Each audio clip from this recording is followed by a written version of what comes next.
The dichotomy, how you became both inert and still there in narcissistic relating. Most survivors try for years to make sense of one impossible feeling. How can I feel erased and still completely attached? How can I feel like I never existed to them, yet they still live inside me? This is the core paradox, and it's not your fault. It's how narcissistic relating works almost every single time. Let's break it down to the simplest explanation possible. In their world, you became inert. Andre Green describes something called the dead mother complex, a parent who is physically present but emotionally hollow. In NPD, this gets flipped. The narcissist keeps you physically present but empties you out internally.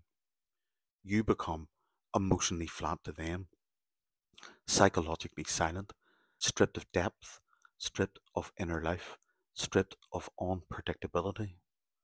You are there, but not alive inside their mind. This is what Wagner means when he says others become snapshots, avatars, NPCs, interchangeable characters. You are in the room, but the version of you they relate to is inert. Not dead in the physical sense, dead in the relational sense. No inner world, no subjectivity, no you behind your eyes. This is fantasy, their fantasy. In your world, you stay painfully alive. This is the part that hurts most. Even while you were being emptied out in their mind, your mind was fully engaged. Your heart was fully present. Your attachment was real. You felt everything, hoped, bonded, analysed, trusted, attuned, adapted, tried. You were fully alive in the relationship. This is reality, your reality. So you end up with a clash. You were alive to them in function, but dead to them in person. And it breaks people. The double jeopardy. Here's the real cruelty. You became inert in their fantasy, and you absorbed their internal emptiness into your own psyche.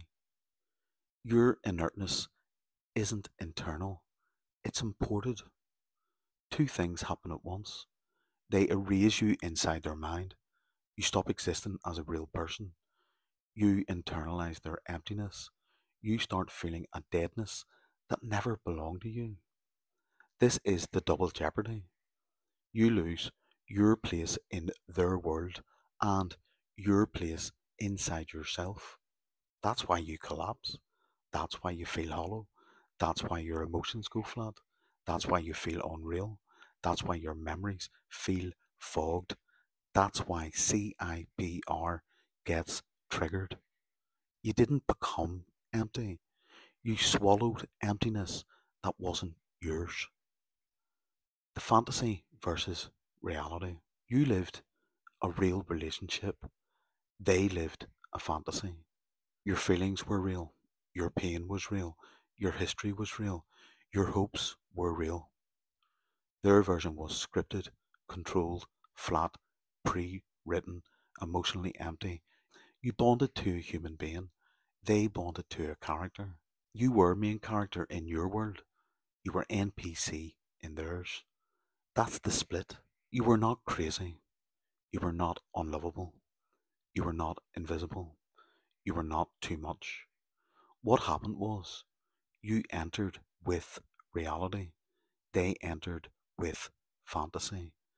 And your nervous system fused to a world where you didn't exist as yourself.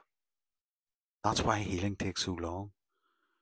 You're repairing not just heartbreak, you're repairing the collapse caused by living in two psychological worlds at once.